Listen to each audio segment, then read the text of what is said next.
Simpson. And Japan have gone absent without leave. This is Whitmore. Hall and Gale both available. It's still Whitmore.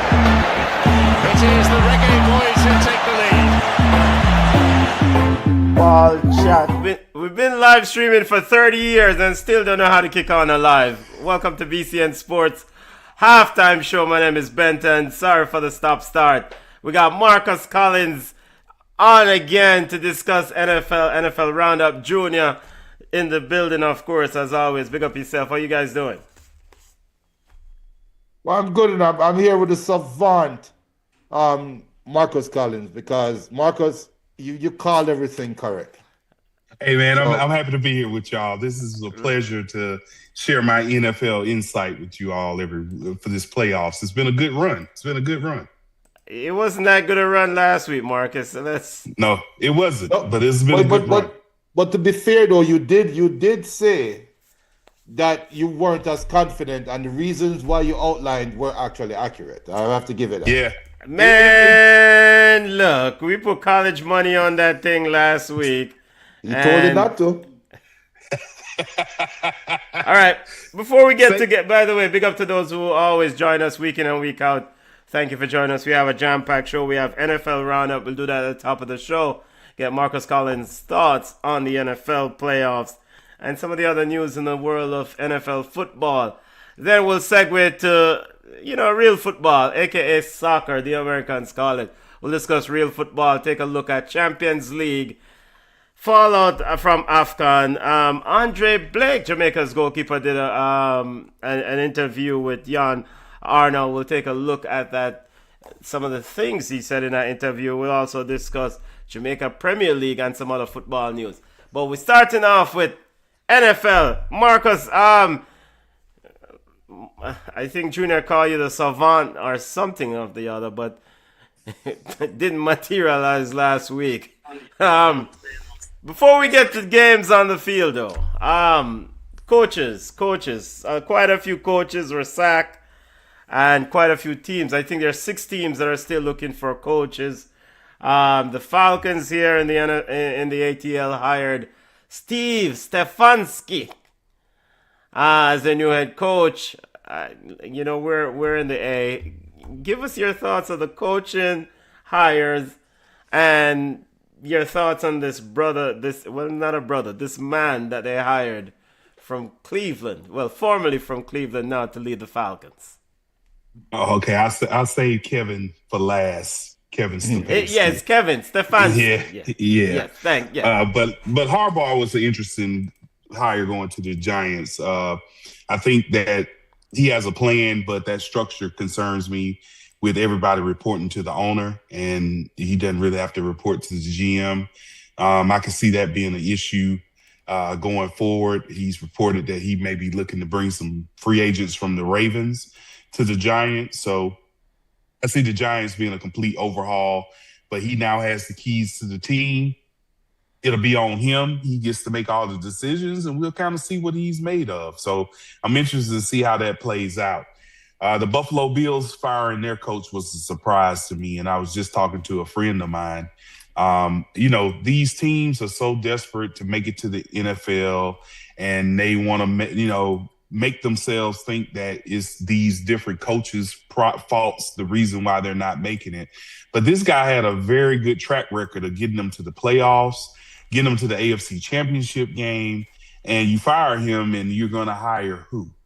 Because it's not something that's easy to do. Not every coach can do it. Even with the players that he has, doesn't guarantee that they're going to make it as far as they made it. So I'm interested to see what the Bills are going to do. But I think they may have made a mistake with getting rid of this head coach. And he may get hired by another team. I mean, I think he was pretty solid, for what he had, because the Bills did have a lot of unfortunate things happen to them. I'm curious about Mike McDaniel being fired from the Dolphins. He's been teetering with other teams in terms of being hired, but last report I saw he was going to be the Chargers offensive coordinator. I think that's a good move for him. I don't think he's really a good head coach, so I think that may be good for him to actually do that. And the surprise of the week for me was Robert Saleh getting hired so quickly as the Titans head coach. Good for him that he gets another shot, but We'll see what he does. He didn't have much success with New York with the Jets, but that could be the Jets. I think the Jets have a bad organization, but he does have a very young team in Tennessee that hopefully they'll give him a chance to show them what he can do. Which brings me to the Falcons, man. And I was just speaking on this. There's a lot of good coaches out there. There's a lot of good coaches that can call plays. They can come up with, great game plan. But head coaching requires someone who has a winning attitude, meaning that they are a winner. They come from a winner. All they've done is won. That's just their attitude. That losing is not an option. And if you look at the Falcons' history of coaches, you cannot point to one coach that has a winning track record where they come in and instilled a winning culture in the Falcons. So I really don't understand how Kevin Stefanski is going to change the culture that the Falcons have had since their existence of losing, because he comes from a loser. He's been losing. They give me this excuse that he's a 2-time coach of the year. Well, if your team was 2-15 and you turn them around and they're 12-6, you look like a magician. I mean, that's just how it goes. But still, what happened when he won Coach of the Year? Did they win a Super Bowl? Did they go to the Super Bowl? No, they did not. So once again, I think the Falcons have made bad picks, and I think I see what the root of the problem is. And I think it's our owner, Arthur Blank. I think Arthur Blank just does not pick solid people to run his organization. I'm sorry, Matt Ryan is not the right person to be picking a head coach and a GM. He has no experience in this. He's shown no type of confidence that he could do that type of thing. And the interaction I did see him and Kevin Stefanski have walking into the Falcons facility, he putting his arm around this dude like it's his best friend. We don't need somebody on our team that's your best friend. We don't need that. We need someone that's going to come in and be a coach. I'm not very confident that this is going to go well. He hired an offensive coordinator who, to me, is just pretty worthless. Tommy Reese is not a good offensive coordinator. He was my team, Alabama's offensive coordinator, and that was the worst year of offense I ever seen in my life. If you look at Cleveland and what they've done the past couple of years since he's been there, they've done absolutely nothing with him out being offensive coordinator. So once again, I don't know what the Falcons are doing, but I have absolutely no hopes that they will do anything different than what they've done before, which is win 7, 8, or 9 games, because they did not do anything to change what they've been doing in the past. So we'll get the same results because they're doing the same thing, because Arthur Blank is making the same decisions. And that's just how I feel about it. A lot of people are hopeful, but I'm not. You're not getting the season pass email, season ticket request with Steve Stefanski's message on it yet, haven't you? I don't care. I'm skipping over those. And really, guys, I'm just be honest with you. I've been hopeful in a lot of different situations with the Falcons, but this was their chance to, they got rid of Rich McKay. They cleaned the entire house. This was their chance to show us that they were going to go in a new direction, and they did the same thing they always do. They picked somebody who does not have a winning mentality. He's not going to motivate these guys to do nothing different than they've already done. He's just not. I've seen it. That's the problem. I've seen this. I've watched him at Cleveland. If he was that great of a coach, Cleveland would have been in contention more years than not. And they were not in contention more than they were. So what in the world is he going to do with the Falcons? Talent has nothing to do with it. Coaching in the NFL really accounts for a third of you being successful. He doesn't have it. I'm sorry. He just does not have it. And I'm going to sit here next season, really just sitting here to say, I told you so. That was just going to be my theme next season. I told you so. Another dumb pick. Another dumb pick. You did it again, Falcons. That's what they did. Marcus Collins of Bright Idea Sports getting his feelings out. Before we leave the Falcons, and Junior will chime in a minute or so. That is, what is it? Ulbrich is Yes. being looked at as a defensive coordinator. Now, my question to you is not particular to Ulbrich, but is this. You have a situation or a scenario where in John Harbaugh is given essentially the authority to pick his coaching staff. Now, my question is it better to have the president or the GM pick these individual coaches and hope they work well together, as in the case what the Falcon is doing with Kevin and Ulbrich as a defensive coordinator? Ulbrich is a holdover from last year, as opposed to versus a John Harbaugh scenario where he gets to pick everybody at all different levels so he can know that he is the man in charge of everything. Which of those models are better, if any of those? So from my experience, when I've seen a coach get fired, his entire staff is gone because it's the total team effort of that staff and the reason why the team is in the situation that they're in. The Falcons continue to think that they can piece something together and make this team. I see it as they're setting Ulbrich up as to be the fall guy. Because if they're not successful, who's the person that's left over from last year? Him. And he'll be the one that'll get fired to give Stefanski an excuse as to why they're not doing well. He'll then hire a defensive coordinator, and then they'll say, oh, now you get your fair chance to have your people, and now we can really see what you're going to do. Wasting more of the Falcons' years of time because now you're just pretty much putting off what you should be doing right now.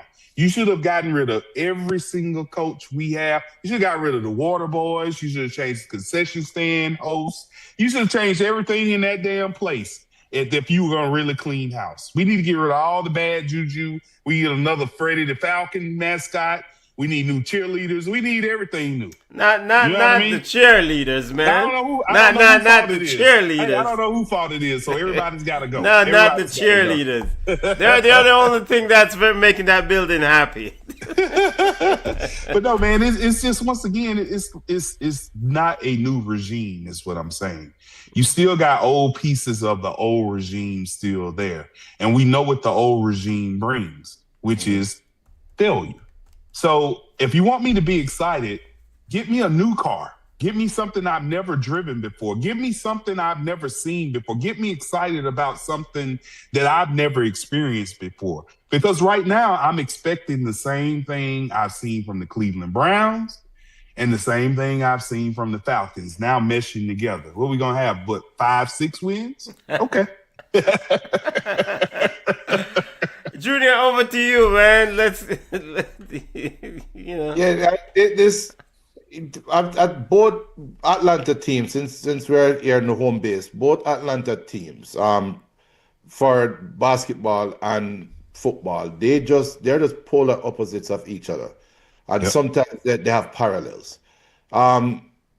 We saw in the basketball in NBA when they went for Trae Young instead of Luka, which was the dumbest decision ever. Right? It's just the dumbest decision ever. And now with Kevin Stefanski coming in, it's the same thing, but in the opposite. Because when they went for Trae Young, they famously said that they wanted somebody that could connect with the city, right?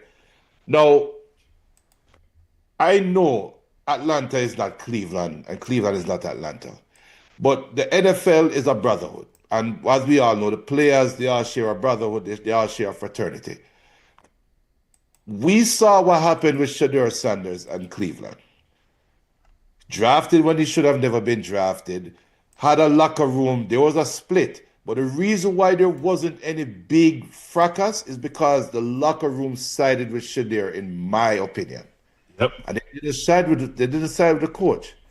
If there was ever a city that coach should never coach in after what happened with a black quarterback versus a lily white quarterback, and the black quarterback's father, who just happened to be an Atlanta legend, why the hell would you bring him into this ants nest now when you already have a quarterback problem? It's not like Matt Ryan is the actual quarterback there and he's established. Now he has to come in and pick a quarterback. And now it's going to be, do we stick with Penix or do we draft a new quarterback? Do we stick with homeboy they brought from Minnesota?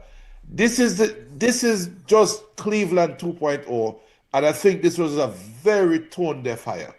This is a very tone deaf hire, and I'm disappointed. I'm very disappointed. Even the Eagles fan is disappointed. Yeah. Terrible.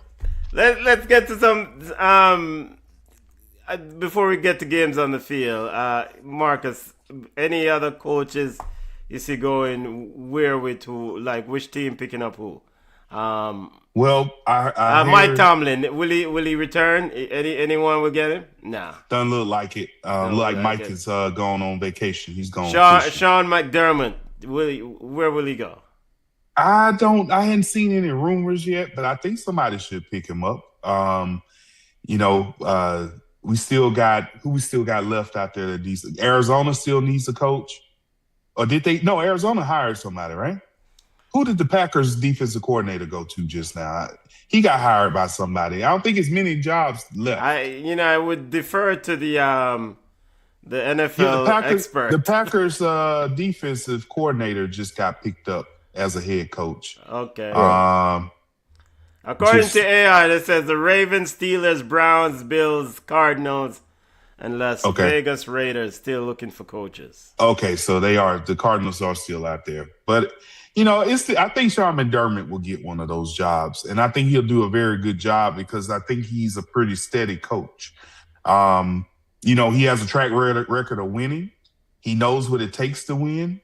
You could say Josh Allen had a lot to do with that. But, hey, man, winning is contagious. And, at least he knows he got to get a great quarterback to be a winner. That's step number one, just understanding that. You got to get a great quarterback to be a winner, And I think he'll get a job.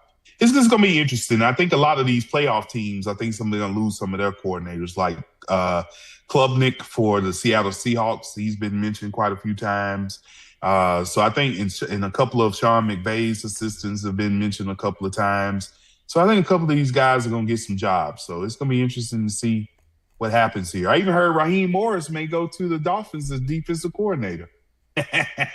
Yeah, and that's the thing, because Sean McDermott, I think, could be a very good defensive coordinator, but he's also one of those coaches that settle organizations. Right. Like the Raiders I think the Raiders would be the perfect landing spot for him. I even think Atlanta, if they knew he was going to be available, I think Atlanta would have went for him. Because I don't think these teams, they don't need an offensive genius or a defensive genius. They just need somebody to come in and just settle the organization, settle the ship. They need a CEO coach. Yep. So we'll see. But the one that strikes me the funniest is the Titans. So what the Titans did, they had Robert Saleh as head coach before Robert Saleh, in homeboy that went to New England. And they ran him out of town. Vrabel. Right? They Vrabel out of town. And they're looking now like, oh, crap. Damn. So maybe it wasn't Vrabel. It was us. Well, let's get the next Mike Vrabel in. Because Robert Saleh is Mike Vrabel 2.0 in terms of personality, in terms of pedigree, in terms of background. Now, can he produce like Vrabel? I don't know. But Titans, it's kind of funny to me. And Titans is one of those non-sexy organizations that, just go find the next Derrick Henry. Right. And put him behind a big offensive line, and let's go 5 yards on a cloud of dust, and let's get a good defense in there. So watch the Titans. I think Robert Saleh has something to prove. Yep. Just watch the Titans. And that AFC South, watch the Titans. Why didn't he prove it last weekend against the Seahawks? Well, because his team got the defense got surprised. Look at how many mistakes the offense made. Let's segue to games on the field. Marcus, Seahawks spank the one-man team. 49ers 41-6. Sam Darnoldson. Actually, I expect You would apologize to Sam Donaldson, Marcus. Go ahead. Here's your chance. Well, you apologize to him for calling his name wrong. It's Sam Darnold. Darnold. Is what? Which one is it? Sam Darnold. Yes. Yeah. Yes, Sam Darnold. I'm not apologizing to Sam Darnold because Sam Darnold didn't do anything last week. Hell You know right. why? You know why the 49ers The lost? team scored 41 points, Look, man. man, You need to apologize to Sam Darnold. You from the island, man. You know when a big wave is coming, ain't nothing you can do about that wave, man. You just try to ride it out. And the 49ers couldn't. I mean, you ran the first kickoff back for a touchdown. And it was over after that. I mean, the crowd was rocking. I think they had a turnover right after that. They scored another touchdown. I think before Sam Darnold got on the field, it was like, 10 or 17-0 or something like that. So it wasn't even close at the moment. So I think the Seahawks came out with a perfect game plan with the momentum. They executed, and there was nothing that San Francisco could do. McCaffrey got hurt, and that was all downhill. The one man got hurt, huh? Well, and I'll tell you, in the first half, the 49ers did have a chance to make it close. I think it was like 17 to maybe like 7 or 9 or 6 or something like that. And they could have scored a touchdown, and I think they turned the ball over or something. They were still in it in that first half, but when McCaffrey got hurt, that was all she wrote after that. It was over, yeah. I just feel like somebody in Seattle needs an apology from Marcus, man. Hey, man, you can win a playoff game, but now you got to get to the Super Bowl. And that's what the key is right now. I mean, the Savant waxed lyrically last week about how Kyle Shanahan was going to be creative. What happened to the creative juices happened? I put money on this. They scored only 6 points. But I don't put this loss on Kyle Shanahan because the NFL momentum is real. And if you can't get that to switch over to your side, meaning you make the plays you need to make, it's hard to get that thing to swing. And NFL, once it goes, it can go bad quick. And that's what happened in that game. It went bad quick. Life come at you fast. Yeah, man. Well, the 12 men showed up. Yeah, they did. Yeah. That crowd showed up. They were ready. They were juiced up. Bills Broncos on that Saturday early kickoff. The Bills fans, some of them are still pissed off about. I don't understand that, man. I watched it live. Well, first, was it a bad call? I think so, man. And I'm gonna tell you why. I mean, the guy caught the ball. He had it. His knee hit the ground. He fell to the ground, and the guy snatched it out of his hand. My thing is that if I catch the ball and my knee is on the ground, it's over. The play is over. I'm down. But they said that he didn't complete the catch. But so that's the Calvin Johnson rule. So Joe Burrow, the quarterback of Cincinnati Bengals, posted on social media, said he is surprised how many NFL fans who still don't know what a catch is. And all the calls all weekend, the officials got correctly. Yeah, but I agree. That's what the quarterback of the Cincinnati Bengals. That was a game. I think it was Sunday. Yeah. When the Rams played Chicago, and it was a similar play to that, and they called it a catch because he was down because his shin or something touched the ground before they took the ball out of his hand, and the ref said he was down by contact, and that was a catch. And being a former referee, it's subjective, man. It depends on what crew you got and the interpretation of the rule. And in that instance, they were very similar plays. One crew said it was a catch. The other one said it was an interception. That's just how it goes. But in my personal opinion, when I saw it, I would have called that a catch down by contact. And I think that would have been the right call. That was a horrible way to lose. And I understand why the Bills were upset because it is subjective, man. That's not a Joe Burrow is not correct. That's not a clear cut rule because I've seen it called different ways by different referees. Yeah. And you know what? The crazy thing about this league, it's almost like every 2 years you have the same controversial issue about is it a catch? Is it not a catch? When is a catch? And all these things. I mean, how many times have we heard about, well, it was a catch? No, it's not a catch. I don't even know. Did you make a football move? I don't know. What the hell is a catch? It's subjective. And you ever thought about it? They say all these things about you got to complete the catch. And these guys will come down with 2 feet in bounds and will land out of bounds and the ball pops out and they say that's not a catch. Can you just think about how asinine that is? Because my thing is that if you're in the field of play and you catch the ball with 2 feet and you run out of bounds and say you're doing some stupid celebration and you do the 2 feet and you go out of bounds and you flip the ball up, is that not a catch?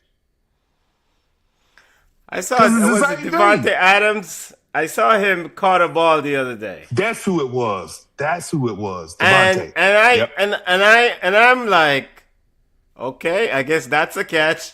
Right. Yes, a catch. I mean, I don't know what's a catch. That's exactly who it was. Yep. Yeah. So, all right, let's run through the other games quickly. But before Broncos lost a quarterback, Knicks. He's out. Thoughts on how significant? I mean, for the game coming up this weekend. Weird ass broken ankle too. Yeah. You know what? First of all, I was shocked that happened. I saw him run the last few plays. I saw him celebrating. I didn't think anything happened. And all of a sudden they were like, it's unfortunate he's out for the year. And I was like, wow. I was like, okay. I guess when you're having fun, the pain don't hit you. I guess not. But yeah, that thing no starts. But that injury though, I think is more about the bone fusing back. So they have to. I think he could play through it, but then you run the risk of the bone not fusing properly, and then your ankle can never flex the way it did before. It's like a broken finger or something like that. So it is. I think 15 years ago they would have wrapped it up and he would have played it. He would have played through it. Yeah, and I think they're worried about next year because they get him. I think he had surgery Tuesday, and they trying to get him ready back for next year. Yeah. It's a big loss though, Ben. I don't see how any team this close to the Super Bowl can overcome losing their starting quarterback. I know Sean Payton is a coaching genius, but that's an obstacle that you name any NFL name the 4 teams that are in the playoffs right now. If you the other 3, if you say their quarterback is gone, what chance you gonna give them to win? Yeah. No. I'm not saying this will happen. But remember, many years ago, a quarterback got his foot broke. And some obscure quarterback came out of nowhere in the playoffs. And a couple weeks later, he was doing this. And the rest is history. Nick Foles. Brady. Huh? Brady. Oh, Brady. Remember, Bledsoe. When Bledsoe broke his leg and Brady came, everybody was like, oh, that's it. They're done. But Bledsoe wasn't a good quarterback to begin with. But that also was the beginning. It was in the regular season. Am I correct? That wasn't the playoffs, right? I think you're sure. I think I could have. I don't remember it was when it was. I think it was the regular season, and he took over and took them all the way and won. Probably, that's how. I think it was like maybe week 8, week 9, because they always talking about when he came into the game and never looked back. Yeah, September 23rd. It was early in the season. Yeah. So when did Nick Folks? Did Nick Folks take over in the playoffs? Nah, it was 2 weeks before the playoffs. It was postseason. Okay, all right. And that's my point. If he had more time, then and I mean, if it was in the regular season or even earlier in the playoffs, where you're playing a little bit easier competition, and maybe I could see them still being in contention. But I'm not saying AFC Championship. Well, and I'm gonna tell you, Junior, I listened to Sean Payton today. He said he feels like he's always had 2 number 1s that were ready to go. The guy hadn't thrown a pass in a game since 2023. Yeah. I don't know, fellas. I don't have tape on him then. That means you're gonna have to script for a guy who hasn't thrown passes in years, right? And it's just 8 quarters. If I'm Sean Payton, I'm looking at it, be like, you just got to play 8 quarters. We're not asking you to play a whole season. We're not asking you to do it. You just got to play 2 games. The first game, nobody knows what to expect. You go out there and balls to the wall, let it go. And you play against the Patriots. Come on now, the Patriots, they are just one game, one bad play away from collapsing. And it's not impossible. I'm telling you, I'm with you. I'm not looking for this to be a blowout. I think that if he manages the game and tries not to play outside of his abilities, I think they'll have a great shot of winning, because I think that defense will keep them in the game against the Patriots.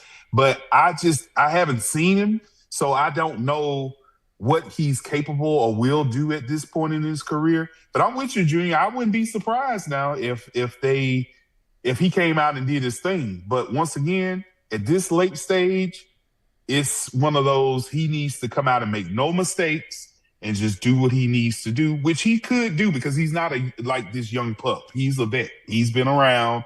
He's been in systems. So I do think this will be a competitive game. I just don't know if they'll be able to pull it out.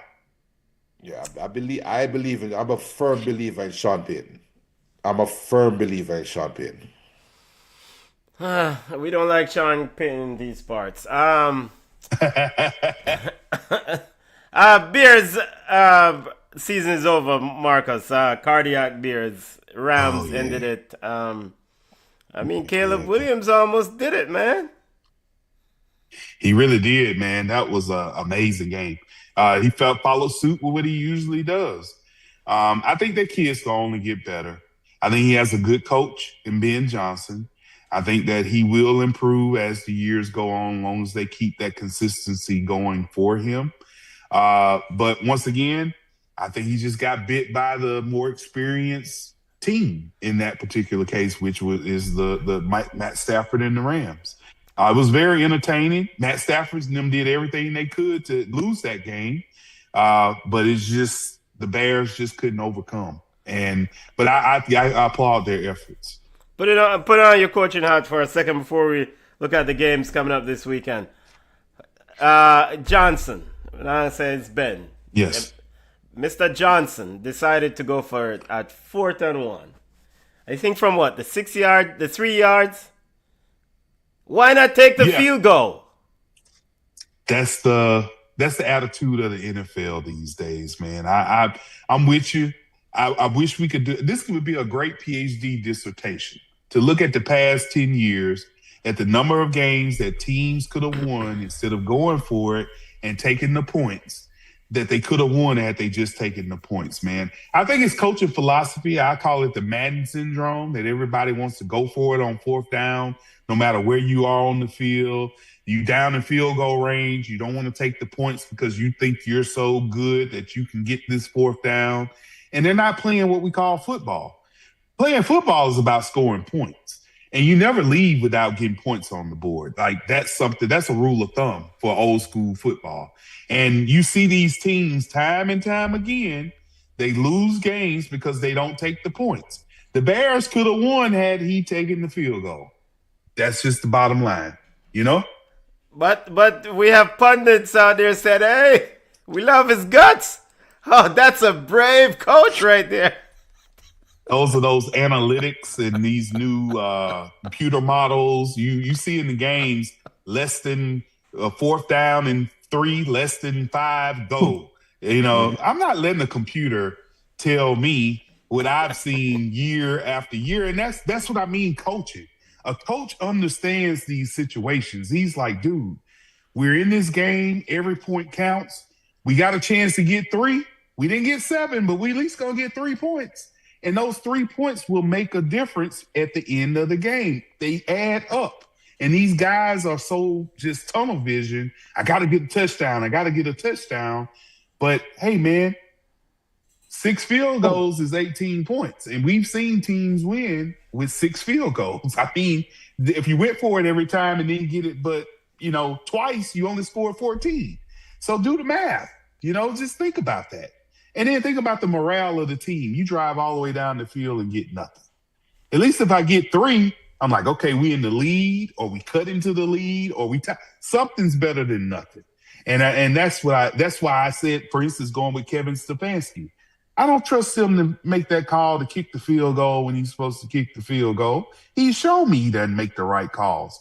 Need I say he takes Shadur out on the goal line to put the guy in on the Wildcat? What kind of dumb coaching decision is that? Everybody know what you're about to do. What is that? So it's little things like that makes the difference between wins and losses. That's what I've seen in the NFL. Yeah. All right, looking at the conference games coming up this weekend. Patriots versus Broncos Sunday at 3 p.m. Sam Darnold and Seattle Seahawks versus the Rams at 6:30 p.m. on Sunday. Talk to us, Marcus. Let us know your thoughts. You remember when we were talking early in the season and you were saying, man, I think that at NFC West, I think that might be the best division in NFL. Well, lo and behold, we got 2 NFC West teams in the NFC Championship. And I'm starting with this one because this one is the more entertaining one. And we have that. This is the third matchup. They split the 2 in the regular season. Yeah. And once again, when you get these division teams playing each other, everything's out the door, man. Seattle has the advantage, in my opinion, playing at home. I think that's one advantage. Second advantage is that the Rams has been on the road 2 times. They went to Carolina and they went to Chicago. So when is travel going to catch up with them? And the last but not least is they also have a couple of injuries going on right now. Devontae Adams is nicked up a little bit. They had a little struggles with the Bears. I heard there's going to be some weather in Seattle in terms of rain. So there's a lot of different things going on with that. But when I look at the game, and on Seattle's side, they lost Charbonnet, which was one of their better running backs. But my limiting factor in this game is going to be Sam Darnold. I still think that he has to show us that he has the ability to win the big game to get his team where they need to go. He was lucky last week that they didn't need him to do that, and he didn't have to show that. But I do think this week he's going to have to show it. And I'm not confident that the real Sam Darnold is going to show up to do what he needs to do. I trust Sean McVay over Seattle's coach. So my pick for that game is somehow, some way, the miraculous Rams will win again. So I'm picking the Rams over the Seahawks in a close one, very close one. Patriots and Denver. When I first heard Bo Nix got hurt, I said, damn, the Patriots got the easiest walk to the Super Bowl. They're going to go in there and tear them up. But here's the deal, y'all. NFL is more than just what happens on game day. There's a lot of mentals that go into this. There's a lot of schemes that go into this. And Junior, you touched on a good point. There's no tape on Stidham right now. I mean, Benton, you said this. There's no tape on Stidham right now. So the Patriots are at a disadvantage because they don't know what Sean Payton's going to do with this guy because he hadn't played at all. They have no idea. So I think that's going to put them on their heels. I think that the Patriots have a decent enough offense because the Broncos defense is good, but it's not this Baltimore Ravens defense or the 85 Bears defense. They can be exposed in certain ways. I just think that certain teams sometimes have, destiny on their side. And it seems like everything is just lined up for the Patriots to make it to the Super Bowl.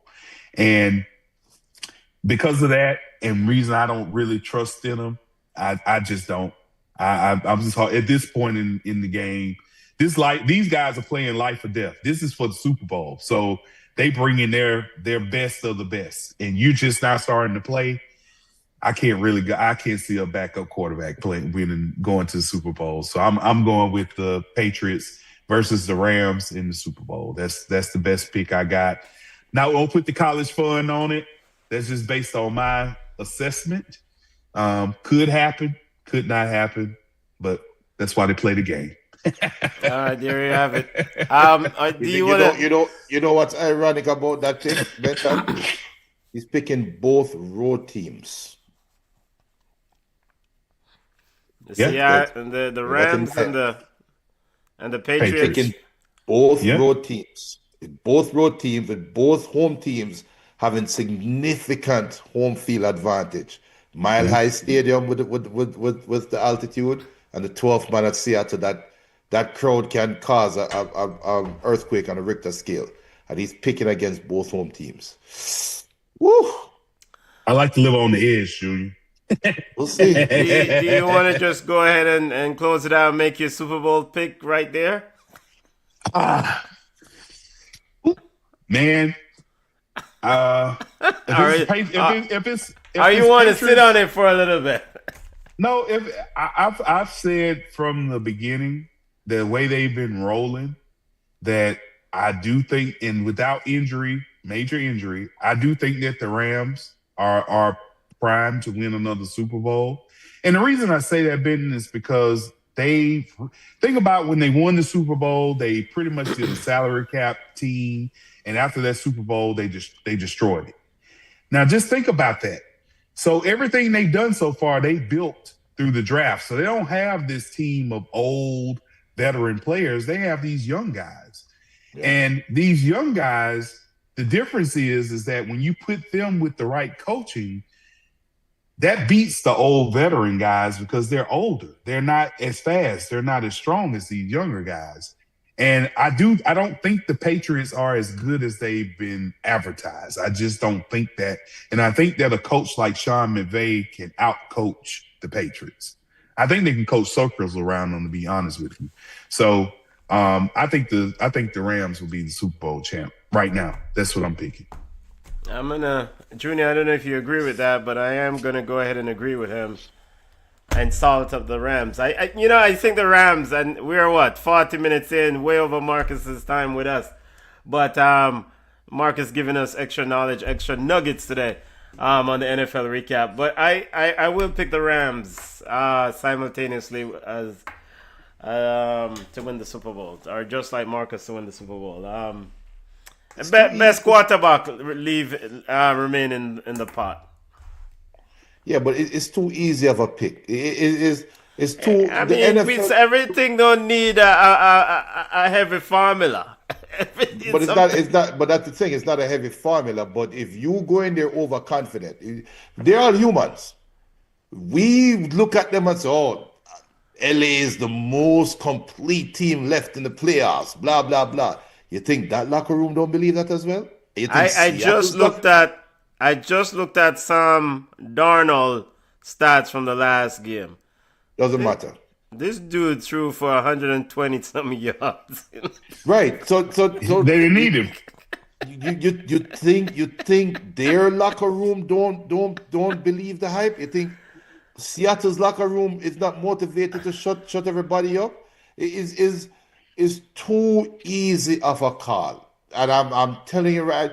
I can't see the Rams losing in Seattle, but maybe because I saw Denver live, maybe because I saw them live, and I don't think they needed Bo Nix to beat the Eagles on that day. They just needed a quarterback to be confident and deliver the ball where the coach wants you to deliver it. And there's just something about I like Sean Payton. I'm gonna tell you that right now. I'm just tired. Well, Junior, you brought up a good point. Now I just want to make this point quick, Ben. So let's just think about this.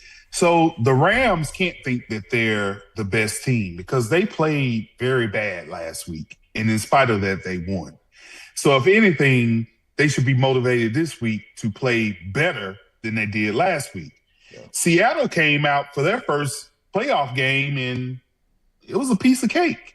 So one could say, oh, man, we the home field. We number one. We just did our thing. We playing the Rams. We know them. We should be good. True. So I think the mentality is right for the Rams. That game last week showed them that they're not all that. and that they do need to focus and they do need to improve in areas. And maybe this week's of practice, I think both games are going to be close. I'll say that. I think both games are going to be close.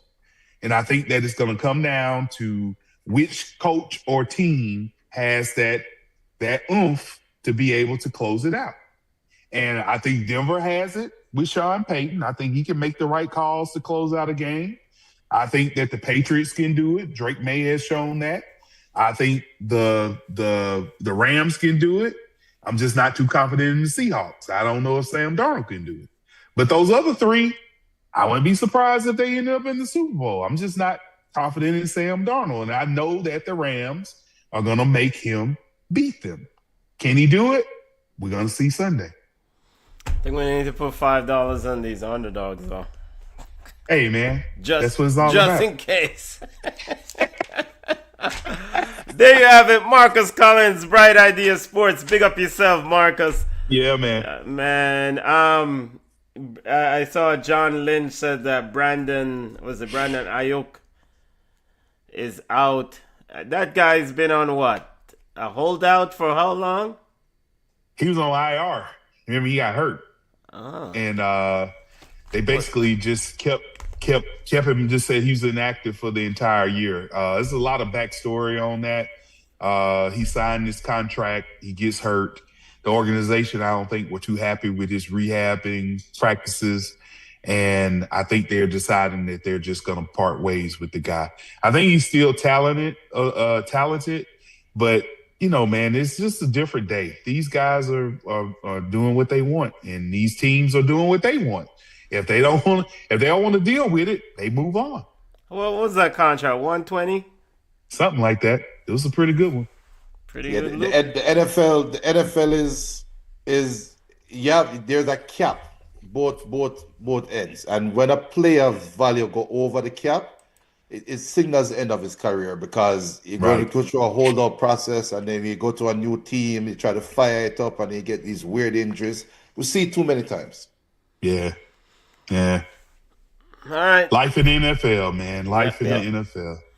All right, Marcus. Hey, let's go ahead and get our Kevin Stefanski shirt now. Falcons' new manager. Let's go ahead and rally around the new man. Marcus Collins, a Bright Idea Sports. You got to support the home team, family.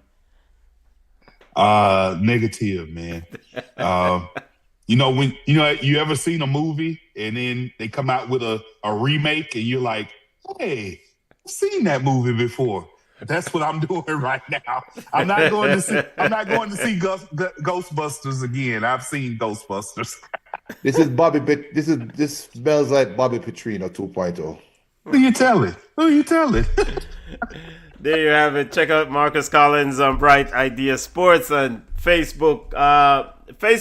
Give us a social media handle, family. So we got Bright Idea Sports on Facebook, Instagram, and also our YouTube channel. We're planning to do something special for the Super Bowl next week.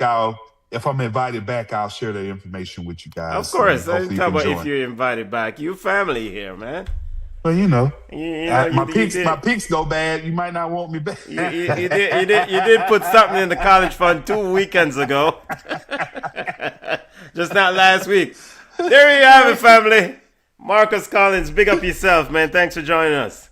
No problem, man. And look, if you guys need a on-the-ground World Cup reporter, man, if it's in the budget, I'm willing to travel. So, you can definitely send me a travel budget, and I'll go to Monterey or Vancouver or wherever you need me to go, okay? I thought Mexican Ice is not looking for you. I'm half Mexican, so... There we have it. We have we're signing up reporters for World Cup coverage. Marcus Collins will be out there from broadcasting for BCN Sports from Monterrey, Mexico. Yeah, man. Can't get better than that. I'm wondering if we're ever going to get him, but you might go there and we just go away, we might not get any coverage. When we get the video, we're just gonna see a picture of a tequila bottle. I'm like, okay, all right, that's it. We know everything that happened. What happened in Mexico good. stays in Mexico. Big up yourself, Marcus. Have a great All right, week, family. fam. Yeah, have a great one, Mr. man. Marcus. Talk to y'all later, Yeah. brothers. All right. All right, there you have it, family. Marcus Collins. Let me close this out. All right, Junior, Champions League football discussion now. Let's get to it. Man City decided, Man City's captains decided to go ahead and reimburse traveling fans for the failure and of the Bottling debacle. Junior, I mean, they're sitting in a playoff spot. Your thoughts on that game and other Champions League games? Yeah, so something doesn't feel right. Sorry, something doesn't feel right with what's going on at Man City. And it just feel like a Pep Swan song. I put in the chat about the report that I put out that he's expecting Pep Guardiola to step down at the end of the season. And he something I think it was on BN Sports. He said that he wouldn't be surprised if he stepped down last week or for the upcoming week that came up. And I was curious now, looking at, especially after the way they lost to Bodo Glint. Is there something true to this story? And there's even saying that Maresca will be taking over midway through the season or whatever. So I know you just the icing on the cake for me is, the players they're going to pay for the traveling fans. Yo, the ball round. You're not get. First of all, why would I want to pay to go watch a game if I know I'm guaranteed I'm going to win? It takes away from the fun of the game. It takes away from the fun of competition. So just because you lose, you can't. It just something doesn't feel right around Man City, and I think we're going to get more and more cracks coming through, and there might be something to Pep really planning to leave, and there might be. Watch Bayern Munich and watch Company as well. I know you always talk about Company being a heir apparent. Watch something around Man City. Something don't feel right. No, I think I think Maresca will take the job over at Man City. I mean, it's just If it's no, if he leaves, no. But end of the season, Maresca even at the end of the versus season, I think he is kind of. It's hard for me to see Vincent Company, even though I would love for him to take that job. I mean, if Company wins Champions League this year, he's going to take. Man City job. if he wins Champions League, yeah. Pep, I think Pep. This is probably the longest tenure for Pep at one place. Yeah. And I think after a while he gets to a stage where he's had enough. And he's ready to just take a sabbatical, probably go coach Brazil after this World Cup, and just chill. Yeah. I mean, I think his next. I think if he does return to coaching, is at the international scale. He's an excellent manager, of course. In fact, wasn't he rumored to be interested in the Brazil job one time? Yeah, but it didn't make any sense. It didn't. The rumor, it was more tongue in cheek than anything. Even Jose was rumored to be interested in the Brazil job at one point. Jose a madman. Jose just a look walk. But yeah, it could be the same thing with Pep. I mean, the thing with Pep, because he did sign an extension over at Man City, right? He was supposed to finish last season, Right. or 2 seasons ago, and then last year he returned because of the horrible year. And one would think that after last season and then the miserable outcomes, the failures of last year, then one would think with the investments they made, then they would have roll out this year and just beat people. And for a minute you thought, yeah, it looks like that's possible. But you see these things, and I think this is the first time the season, so the 2026 hasn't started well. The Manchester Derby game where they got ran off the field, I know, to lose to Bodo Glint. Nah, I mean, We have this discussion every year. it's Every just year. like Yarbridge. No, but every year we have this discussion. Not BCN, but it feels like the media cannot wait for Pep to fall off. It Yeah, feels man, them, like them tired of him.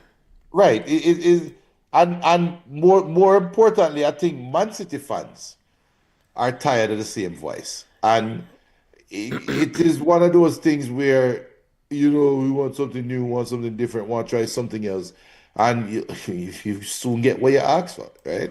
So we'll see. So Jeremy and I laugh in a cartel voice.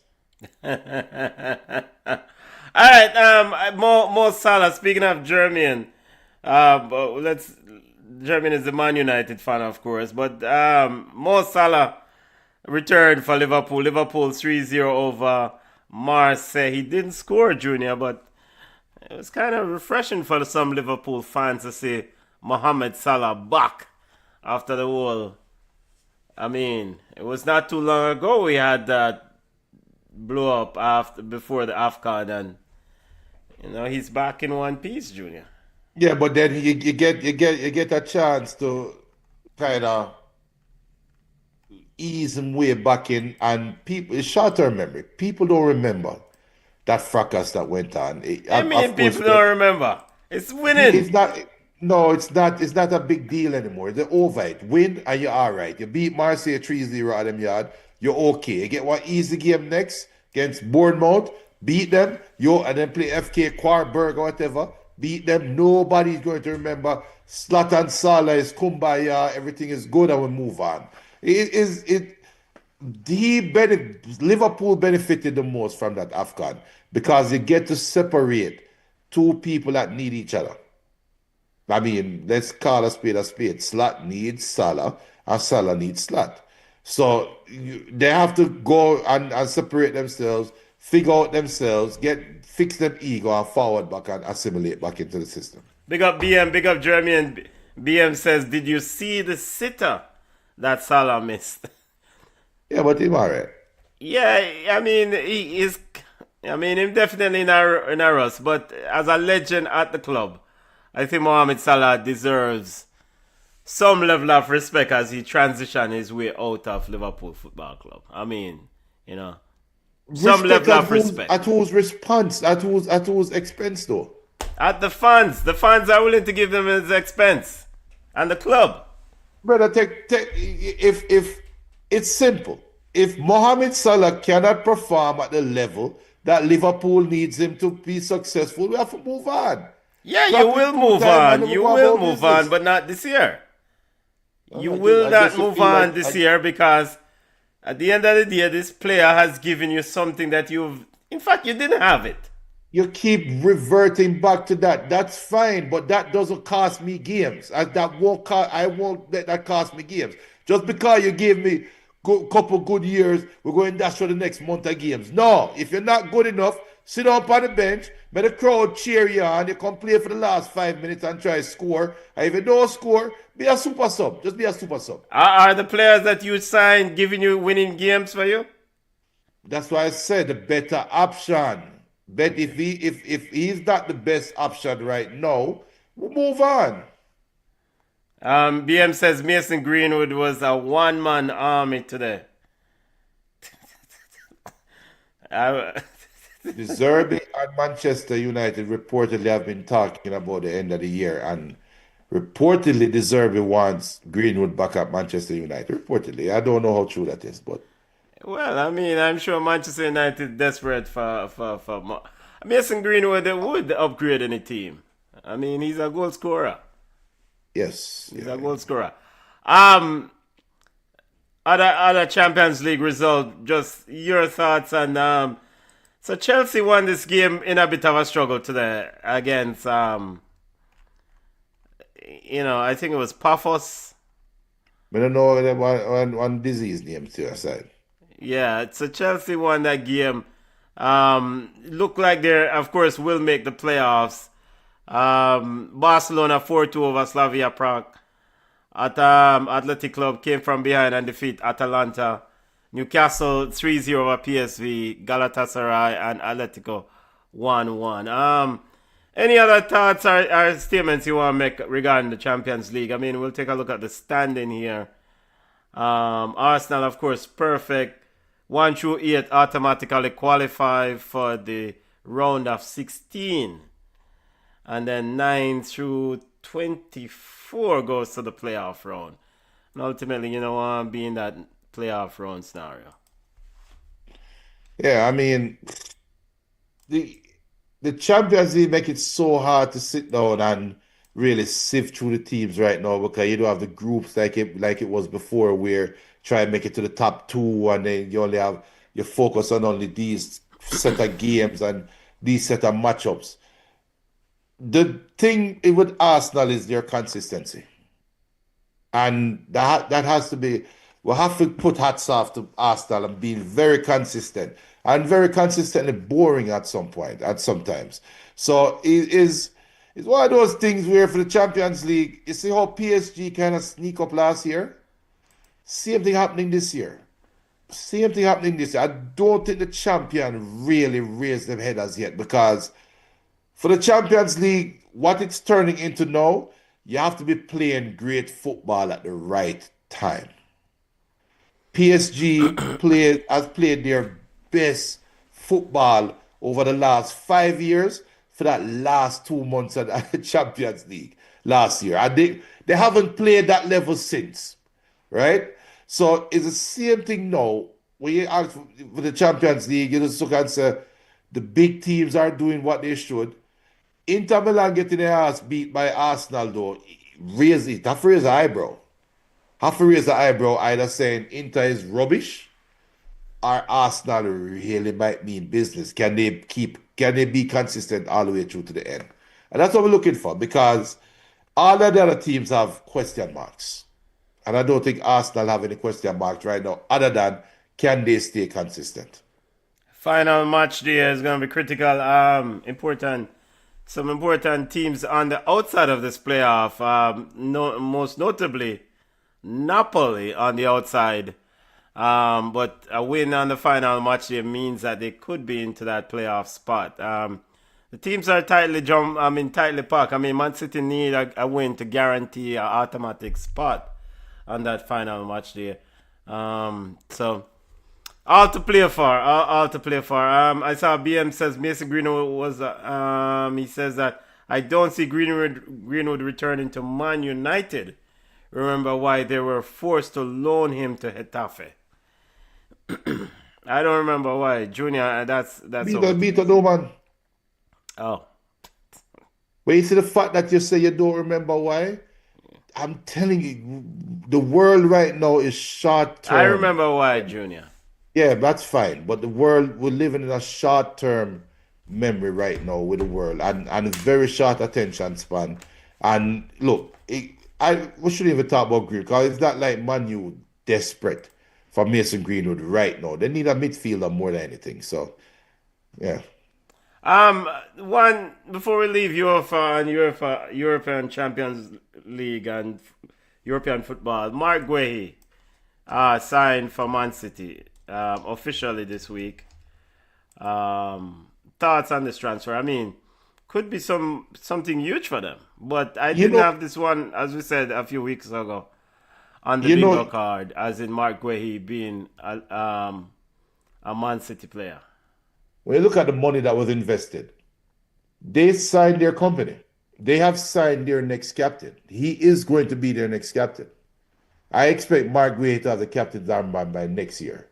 And a lot is being put on his shoulder. So Jermaine say he doesn't rate Guehi, which is fine. But we've seen Guehi play in a Crystal Palace system, in a back three. We haven't seen him play in a Man City-like system, right? So Jermaine said the man no good. Look, we don't know. Now, I think the important part is, will Guehi get the tutoring from Pep Guardiola? Or will Guehi be the symbol of Man City's downturn? Because regardless of who come in and take over after Pep, Man City is not going to be the same Man City. Not. That team is going to fall off. And it might not be a fair statement, but Guehi might be the symbol of that tailing off, or Guehi might be the next transcendent player that help the next coach reach certain heights. I mean, But the way I look at this transfer, it's a needed era, much needed era. I mean, you have what Allen is a young kid who started in that Champions League game, along with Kushnov, or whatever the other one name. Two youngsters.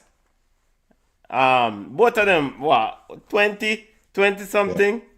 Young, 20 young, so you need some, like you said, someone with some experience to build that team. The question I have though is that this high line sort of defensive formation where Pep Guardiola employs, I let's see if how good Mark Guay with all this running back to goal, how this works out. They play, I think, Wolves this weekend, and I expect him to roll right into that starting 11 if fit. yeah. So let's see. I mean, and of course, if this is Pep's last season, then whosoever come in may change the defensive shape, because it's a lot of running back towards one goal with this Pep system, and it takes its toll after a while on a defender. It takes its toll. Stop it. No, it doesn't. It takes its toll, Junior. One of the worst thing a defender can do is running back to your goal and chase down some fast men.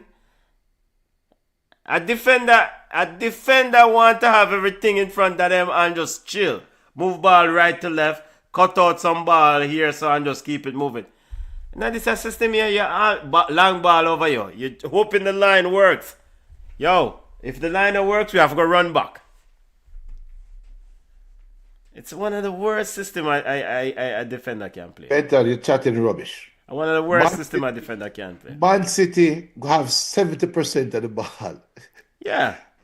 As a defender, is easy street. And you have 70% and the other 30% you're running back to your goal because one ball over the top, you're gone. No. But we'll see. Jermaine is not a believer, I agree. And there's something about that English hype too. And I agree. But we'll see, because I don't share the belief that Benton share. I think playing centre back in Pep Guardiola's system is the easiest thing for a centre back. All you have to do is be fit. If you are physically fit, I can run 50 yards and catch back your breath. You're okay. That's all you have to do. Yeah, you see, Jeremy and say, what, he's another what, Ake? I actually thought Nathan Ake was a good younger defender. version. I thought Nathan Ake was a good defender when he was younger. Yes, young version of Ake was good. So Jeremy and mine where he's not that much, he says he's not that much better than Ake. I don't know if it's the old version of Ake, but the young version of Ake, because what he did was the ability to be able to stand up on one defending. I mean, whether you run back to your goal or not, at some point you have to stand up and face someone and take with the ball. And but I think where he was Atke good at was that. Fast. Younger Atke was fast. Younger Atke. But he could man up and tackle. I'm not sure that Ruben Diaz and Jasko Guardiola are up to that scratch right now. Yeah. All right, Jamaican football news is after 10 right now. Andre Blake, speaking to Jan Arnold, said that they don't need a whole heap of people, Junior. Basically, they need the right people for this World Cup qualifier coming up in June. I mean, I don't know what kind of right people Andre Blake is talking about. It's the same people that are forward. It's not the same. Come on, you know it's not the same people. What you mean? Is that what you mean? Who? Who? What new people are going forward? We don't know which new people going forward, but we know it's not the same team coming back. We know at least two names that are not going to be on that squad. Who? Leon Bailey and Richards. Whisper. Dujan is not going to be on that squad. And Leon Bailey not going to be on that squad. I mean, I ain't count them man because them not play anyway. Them not play the last game. Well, Whisper did get a few minutes. Whisper played the last game. So, but that's the thing. So, I think I have to watch the whole interview because, context is key. And sometimes you nitpick a little piece and semantics kick you. However, I would rather hear we have the right person at the top to help to put the right pieces together versus we just need a couple right pieces. It's two different ways of saying the same thing. So he says, let me give you a quote, and this may be about systems more than anything else also. He says, quote, "We have the pieces for sure, we just haven't been able to bring it together. For me, the most important thing is, we don't need the best players. We need the right players. As soon as we're able to create that system of who we want to be, and you find players to really fit the system, I think we're going to be really successful once we get those things right." End quote. So I can't World Cup him talk about. I must something it can't World Cup. It can't World Cup about. It can't but the article said, prior to this quote, it says they will go against Congo and Oceania and an Oceania team. And this is the quote him get when asked that question. Move it on. I'm not the patience to deal with Andrea Blake. I'm in foolishness right now. But he still, of course, ultimately he fundamentally believes that Reggae Boys have a chance, and of course we expect that. I mean, you're in the final round, so we expect him to kind of echo those sentiments. Jeremy asking why Whisper not in the squad. Yeah, that's a good question. I mean, yeah. I'll just go ahead and say it. Yeah, you have the Rudolph Speed versus Craig Butler feud, and I think it's going to be hard for Craig Butler to sanction his players to go and play under Rudolph Speed. So I am voting that. We are big man around here, Junior. We are big men around here, but we're adults. That feud transcends age and maturity and wisdom. BM says Andrea Blake has been preaching the same gospel from the last World Cup qualifying campaign. Unfortunately for Blake, it's fallen on deaf ears. Roma Press is reporting that Roma terminated Leon Bailey's loan deal. Of course, the Observer. This was confirmed by agent Mr. Butler himself, our dad, Mr. Butler. He said something to the effect that Leon is returning to the club that did so much for him, as in Aston Villa. Junior, does Leon rolls into this Aston Villa bench or starting? Well, definitely not starting 11. Will he get minutes at Aston Villa now that he's back, if healthy? Or do you see another loan move here? I see him getting games because he's a squad player and still a good player. But I understand we're too close to this situation to speak the truth. When we sit down and we talk about... You're too close to the situation? I'll explain. When we sit down and talk about Vinicius Jr., and we're very blunt, calling him dumb and blah, not dumb, but calling him childish, petty, blah, blah, blah, and Real Madrid bending over, blah, blah, blah. We're very blunt, right? Yeah. But for Leon Bailey, just because we are Jamaicans and we are a Jamaican-based podcast, we sit down and buy into the rhetoric that Leon Bailey's camp is trying to sell. I mean, if Aston Villa needed you, they would have never loaned you. And if Roma saw value in you, they would have never sent you back. So for us to sit down now and say there's going to be a happy ending at the end of the there's light at the end of the tunnel, Leon Bailey can now come and now help Aston Villa with a title chase. We're too close to the situation. Call it what it is. The reality is Leon Bailey should be looking for another club right now while the transfer window is still open.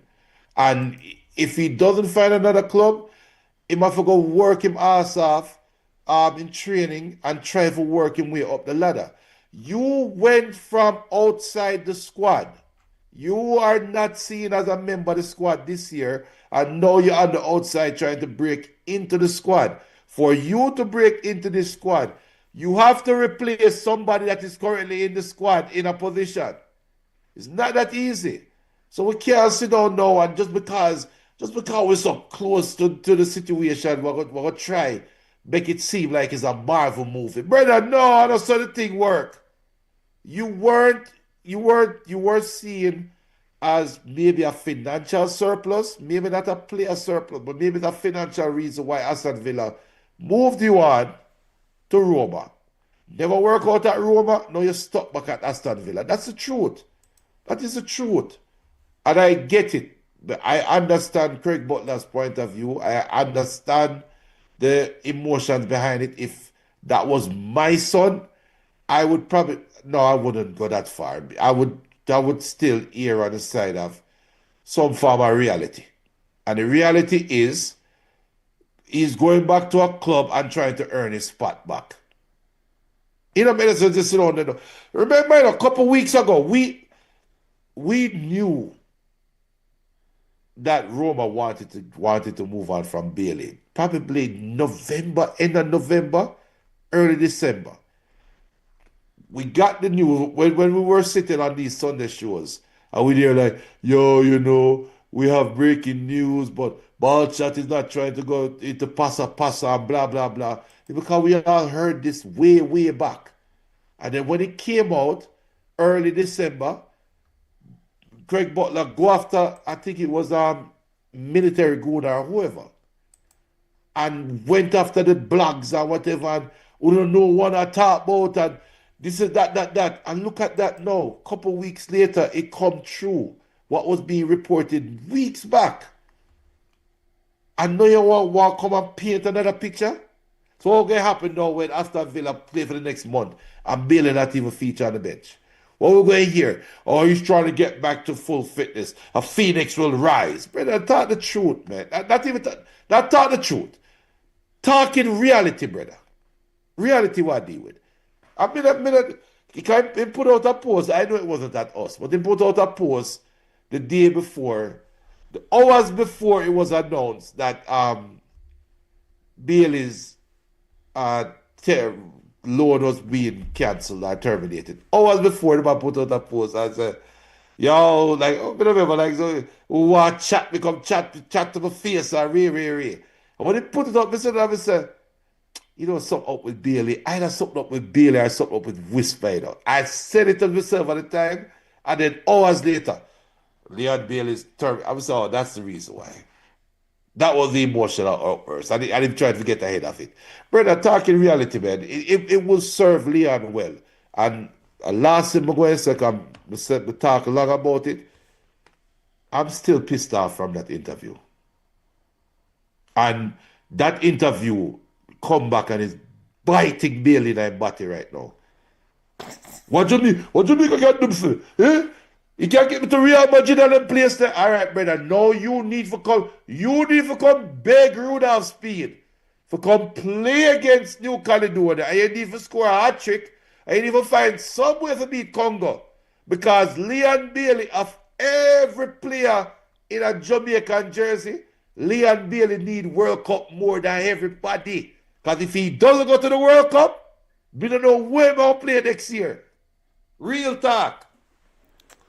Mr. Butler said in this article, quote, Yes, I spoke to Villa and Leon and the coach as well. Leon believes a return to the club he has done so much for and them for him is best. If we are to see the quality performances and understanding Leon displayed before. Junior, with that part of the statement, he says, quote, Leon believes a return to the club he has done so much for and them for him is best. If we are to see the quality performances and understanding Leon displayed before. That to me sounds like there are stipulations. Say, all right, you can forward. Show me that you can hold on a place in this Villa squad. Yep. He also said that, but it was just not the right philosophy or right fit at Roma at this particular time. If it's not the right fit at Roma, how did he end up there, Junior? We all knew. We said it on the show. You couldn't see Leon Bailey surviving at Roma. We said it. Gasparini, when we look at Atalanta for the last 2 to 3 years, and you take that system and put it at Roma? Brother, come on, man. I mean, I think a fit Leon Bailey can help Aston Villa. Yes, he can. Yes. You know, Aston Villa definitely could use a committed, fit Leon Bailey, a Bailey who can help them off the bench or in some capacity. They have a lot of games to play.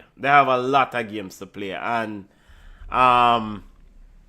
you know, if he can reinvigorate himself and get back some of the, recover some of those fitness, or get over those health issues or fitness issues, it could be beneficial, but you know, time will tell. Good luck, yo. Good luck. Yeah, all right, that you know. No other Jamaican news to talk about. The under 17 girls will kick off in the under 17 championship coming up.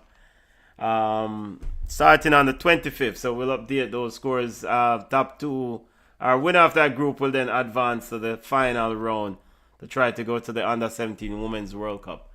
So we want to wish the under 17 youngsters, young ladies, all the best for this tournament coming up. They'll be playing in Bermuda, and they'll be in Group D: Honduras, Jamaica, Guyana, St. Vincent, and the Grenadines, and Bermuda. So good luck to the young girls and young ladies. I don't even know who our coach is. Yeah. So is that BM says really bent on under 17 girls. BM says you can't PR your way to success in football. You either have what it takes or you don't. Currently Leon Bailey doesn't have what it takes. I'm going to edit that statement, BM. Currently Leon Bailey doesn't have what it takes at that high level. But he has something to offer some other squads. He does. All right, let's rally and support the under 17 young ladies for the upcoming championship. I think Xavier Gilbert coaching them. I want coach side. BM, do you know who's coaching the under 17 team? Relax, come on. Yeah, come on, probably they are bed right now. Ask AI, who's coaching the under 17 team? I don't think AI going to know that. You have to have context. BM said if under 17 qualify for the World Cup, we will all play a ball chat to figure out. Well, I would take that bet, but I know it's a waste of time. He says he pay a ball chat bills for 2026. No update on Hubert Busby's junior's contract. Mike Cricket said that they were supposed to have a meeting. Recently, his contract ended the 31st, and they were gonna make an announcement. So we don't know how to go on. We watch the space. All right, I had that to know. But I just have to announce that we are now streaming live on TikTok. I literally just turned it on. We just got the approval, so we are now on the Chinese people thing, And just like that, you got got turned off. Wait a minute. Aren't we live? It says we're live, but I don't see our live. See, we think we're live on TikTok, but we're not. It says we're live. Ay. BM says, ay. People, as Junior verify that we're live on TikTok. Big up to all those. Smash the like button, subscribe to the channel. More content coming. We have Cricket World Cup to cover for all those cricket fans. So big up to all those who's watching on TikTok right now. If you come on, if you haven't logged on as yet, we're live on TikTok, BCN Sports. We'll be having our shows here as well. So more to come. More to come. Watch along this weekend in EPL games. Junior, I might not go to church because of the snow. Yeah, no. Well, yeah, you might not go to church because there's a snow forecast for the ATL. Junior, but before we go, Vinicius Junior and Real Madrid shut up the fans 6-1 in the Champions League yesterday. Yeah, and isn't that Mbappe's old team too? Yes, Monaco. Yeah. So wait. I mean, Vinicius Junior and Jude Bellingham has been getting jeers and boos at the Bernabeu, but Kylian Mbappe had to come out and make a statement. And that's cool. What do you want to say? That's cool. So it sounds like they found their coach, Junior. Alvaro Arbiola, 6-1. An impressive display. 2 goals from Kylian Mbappe, 1 from Vinicius. They did play well. Yeah. I mean, you beat who you should beat. That's okay. They did play well. But I think the thing that stood out for me is that Arbiola